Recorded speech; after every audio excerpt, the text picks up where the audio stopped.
Hi smart kids, இன்னைக்கு advanced Englishல நாம என்ன பார்க்க போறோம்னா நாம நம்மளோட டே டு டே லைஃப்ல காமனா யூஸ் பண்ணக்கூடிய 10 prepositions தாங்க இந்த கிளாஸ்ல பார்க்க போறோம். என்னென்ன prepositionsனா in, into, on, up, upon, under, beneath, behind, beyond, beside. இந்த prepositionஸோட மீனிங் என்ன அப்படிங்கறத தமிழ்ல தெரிஞ்சுக்கிட்டு அது கூடவே எக்ஸாம்பிள்ஸ் வித் தமிழ் மீனிங் பார்க்க போறோங்க. அதுக்கு முன்னாடி prepositionனா என்ன அப்படிங்கறத கண்டிப்பா தெரிஞ்சுக்கணும் இல்லைங்களா? prepositionனா ஒரு noun அல்லது pronounக்கு முன்னாடி நாம சேர்த்தக்கூடிய ஒரு வார்த்தை. அந்த வார்த்தை நமக்கு எதை சொல்ல வருது அப்படின்னா அந்த நவுனுக்கும் இன்னொரு நவுனுக்கும் இடையே உள்ள தொடர்பை அல்லது சம்பந்தத்தை நமக்கு விளக்கக்கூடிய ஒரு வார்த்தையா தான் இருக்கும் அந்த preposition. இப்போ உங்களுக்கு prepositionனா என்ன அப்படிங்கறது கிளியரா தெரிஞ்சிருக்குங்க. வாங்க फ्रेंड्स 10 commonly used prepositions பார்க்கலாம் with example. இது எல்லாமே உங்களுக்கு தமிழ்ல எக்ஸ்பிளைன் பண்றனால உங்களுக்கு இன்னுமே ஈஸியா இருக்கும் புரிஞ்சுக்கிறதுக்கு. வாங்க फ्रेंड्स கிளாஸ்க்குள்ள போலாம்.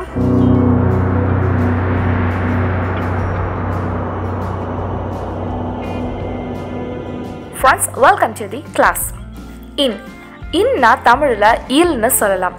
Examples பாருங்க. I always take bath in the morning. நான் எப்பொழுதும் காலையில் குளிப்பேன். In the morning இந்த இடத்துல in எது சொல்லுது? காலையில்.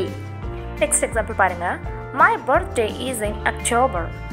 அக்டோபரில் என் பிறந்த நாள். இந்த சென்டென்ஸ்ல in அக்டோபர்ங்கிறது எது சொல்லுதுங்க?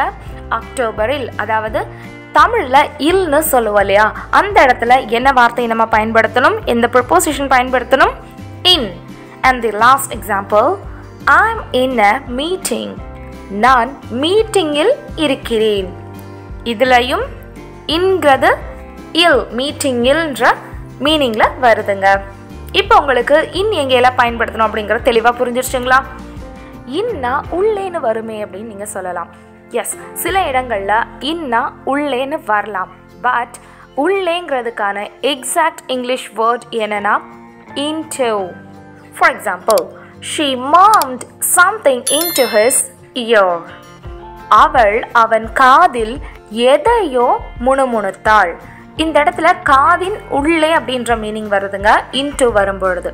Next example, come into my house. எனது வீட்டிற்குள் வா, உள்ளே வா. அப்ப உள்ளே அப்படின்றத நம்ம இங்க எப்படி மென்ஷன் பண்றோம்? into my house. வீட்டிற்குள்ளே வா. Next, he put the ball into the box. அவர் பந்தை பெட்டிக்குள் வைத்தார். Friends, இந்த சென்டென்ஸ்ல intoக்கு பதிலா in வந்துருச்சுன்னு வெச்சுக்கோங்களேன். That means he put the ball in the boxனா அவர் பந்தை பெட்டியில் வைத்தார். இப்போ உங்களுக்கு இன்னுக்கும் intoக்குமான வித்தியாசம் தெரிஞ்சிருக்கும். பட் நாம நிறைய இடத்துல இந்தா பயன்படுத்துவோம். இன்டோங்கிறது உள்ளே, அதுக்குள்ள அப்படின்ற மாதிரி மீனிங் வரும். இன்னுனா உள்ளே அப்படின்ற மீனிங்லையும் நம்ம பயன்படுத்தலாம். இன் தி பாக்ஸ்னா பெட்டியில், இன்டு தி பாக்ஸ்னா பெட்டிக்குள்ளே, பெட்டிக்குள். ஓகே, நெக்ஸ்ட் பார்க்கலாம். Third preposition on. ஆன்னா தமிழ்ல மேலேன்னு சொல்லலாங்க. For example, the book is on the table. புத்தகம் மேஜையின் மீது உள்ளது. இந்த இடத்துல அந்த டேபிளுக்கு மேலே ஃபிசிக்கலாக அந்த புக் வந்து அந்த டேபிளை சப்போர்ட் பண்ணி அதுக்கு மேலே வைக்கப்பட்டிருக்கு. அதாவது ஒரு விஷயத்துக்கு மேலே சப்போர்ட் பண்ணி இருக்கு அப்படின்ற ஒரு மீனிங்கை கொடுக்கறதுக்கு நாம ஆன் பயன்படுத்தலாம். Next example, he is on his way. அவரது வழியில் உள்ளார்.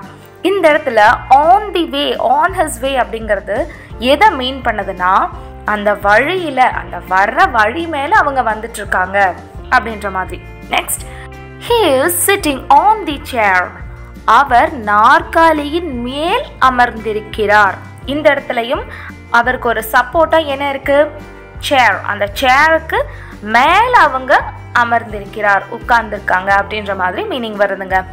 ஃப்ரெண்ட்ஸ், இன், அட், ஆன் இந்த மூணுமே டைம் அண்ட் லொக்கேஷன்ல எப்படி நம்ம பயன்படுத்தணும் அப்படிங்கிற ஒரு ட்ரிக்கா நம்ம ஏற்கனவே ஒரு கிளாஸில் கற்றுக் கொடுத்துருக்கோம். நீங்கள் இன்னும் அந்த கிளாஸ் பார்க்கலைன்னா இந்த கிளாஸோட எண்டில் நான் உங்களுக்கு ஐ பட்டன்லையும் கொடுக்குறேன். அதே போல் டிஸ்கிரிப்ஷன் பாக்ஸ்லையும் கொடுத்துருக்கோம். உங்களுக்கு அது வேணும்னா செக் பண்ணி பாருங்கள். நெக்ஸ்ட் பார்க்கலாம். Fourth preposition up. அப்னாலும் மேலே தாங்க. எக்ஸாம்பிள் பார்த்தீங்கன்னா உங்களுக்கு புரியும். Suddenly the value went up. திடீரென்று மதிப்பு மேலே உயர்ந்தது. ஃப்ரெண்ட்ஸ், இதுக்கு முன்னாடி பார்த்தது ஆன்னா ஃபிசிக்கலாக ஒரு விஷயத்துக்கு மேலேன்னு அர்த்தம். அப்ங்கிறது இப்போ பார்க்குற எக்ஸாம்பிள்ஸ் பார்க்கும்பொழுது உங்களுக்கு புரிஞ்சிடும். He climbed up the stairs. அவர் படிக்கட்டின் மேலே ஏறி சென்றார். That means அது மேலே ஏறி போகிறாங்க. அப். The last example, a ladder is used to climb up. ஏணி மேலே ஏறுவதற்கு பயன்படுகிறது. இந்த எக்ஸாம்பிள்ஸ் எல்லாத்துலேயும் பார்த்தீங்கன்னா அப்ங்கிறது மேலேன்ற மீனிங்கில் தாங்க வருது. பட் ஆன் அப் இந்த ரெண்டுக்குமான வித்தியாசம் இப்போ உங்களுக்கு புரிஞ்சிருக்குன்னு நான் நினைக்கிறேன். ரெண்டுக்குமே மேலே தான் வருது தமிழில். But there is a difference between on and up. அடுத்தது 5th preposition என்னன்னா upon.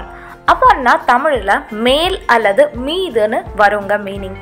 For example, she carefully placed the vase upon the table. குவளையை கவனமாக மேசையின் மேல் வைத்தாள். Next example, they built their house upon a cliff overlooking the sea. அவர்கள் தங்கள் வீட்டை கடலை பார்த்த குன்றின் மீது கட்டினார்கள். Next example, he was seated upon a chair. அவர் ஒரு நாற்காலியின் மீது அமர்ந்திருந்தார்.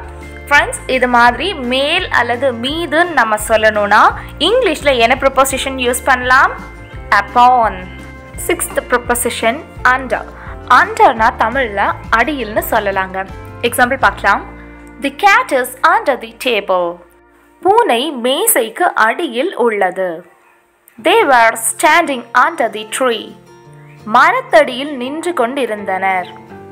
his slippers were under his bed.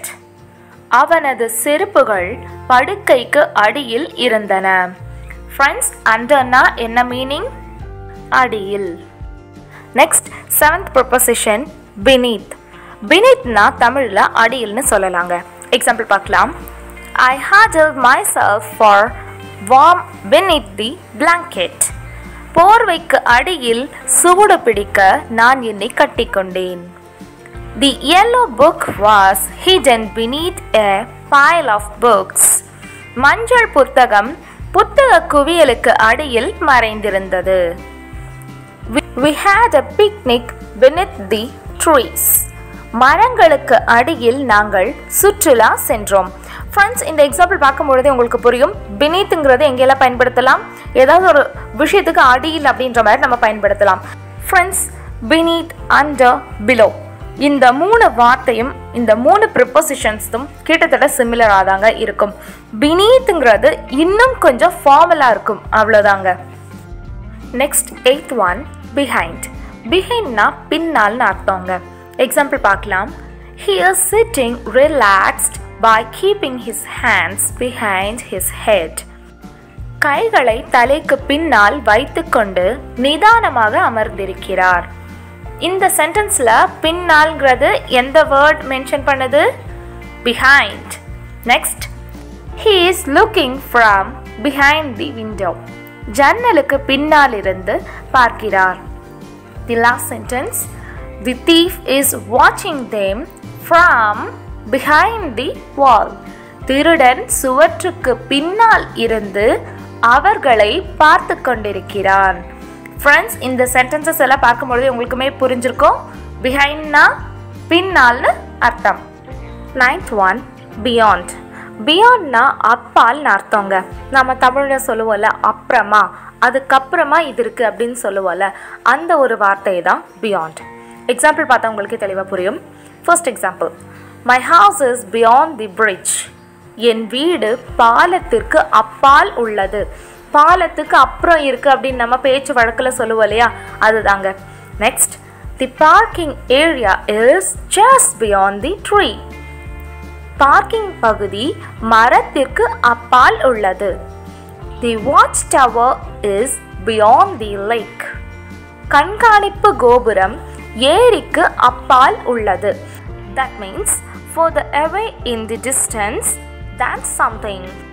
ஏதாவது விட தொலைவா இருக்கு அப்படின்னு நம்ம சொல்லுவோம்ல, அந்த மாதிரி உள்ள கான்வர்சேஷனில் அல்லது ரைட்டிங்கில் நாம் பியாண்ட் ப்ரிப்போசிஷன் பயன்படுத்தலாம் ஃப்ரெண்ட்ஸ். 10th one beside. Besideனா பக்கத்தில்னு அர்த்தங்க. எக்ஸாம்பிள் பார்க்கலாம். The mouse stood beside the cat and looked at the cat pitifully. எலி பூனையின் பக்கத்தில் நின்று பூனையை பரிதாபமாக பார்த்தது. She walked beside her husband. அவள் கணவனுக்கு பக்கத்தில் நடந்தாள். My mother sat beside me. என் அம்மா என் பக்கத்தில் அமர்ந்தார். ஃப்ரெண்ட்ஸ், அதே போலவே பிசைட்னா பக்கத்தில் அருகில்ன்ற மீனிங்கும் வருங்க. நம்மளோட சிச்சுவேஷன் அல்லது நம்மளோட கான்வர்சேஷனுக்கு தகுந்த மாதிரி நம்ம இந்த வார்த்தை பயன்படுத்தலாம். பட் ஒரு விஷயத்துக்கு பக்கத்தில் நெக்ஸ்ட் டு அப்படின்ற மீனிங் வரும் பிசைட்னா. ஃப்ரெண்ட்ஸ், இன்னைக்கு அட்வான்ஸ்ட் இங்கிலீஷ் கிளாஸில் நம்ம டெய்லி நம்மளோட கான்வர்சேஷனில் யூஸ் பண்ணக்கூடிய 10 ப்ரிப்போசிஷன்ஸ் பார்த்தோங்க. என்னெல்லாம் பார்த்தோம்? In, into, on, up, upon, under, beneath, behind, beyond, beside.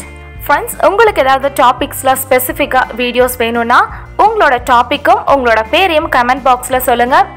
உங்களோட டவுட்ஸ் அல்லது உங்களோட டாபிக்ஸ்க்கு தகுந்த மாதிரி நாங்கள் வீடியோஸ் அப்லோட் பண்ணுவோங்க. அந்த வீடியோவில் உங்களோட நேம் மென்ஷன் பண்ணப்படும். நீங்கள் கேட்கக்கூடிய கிளாஸஸ் உங்களுக்கு மட்டும் இல்லைங்க, உங்களை போல் நிறைய பேர்த்துக்கு யூஸ்ஃபுல்லாக இருக்கலாம்.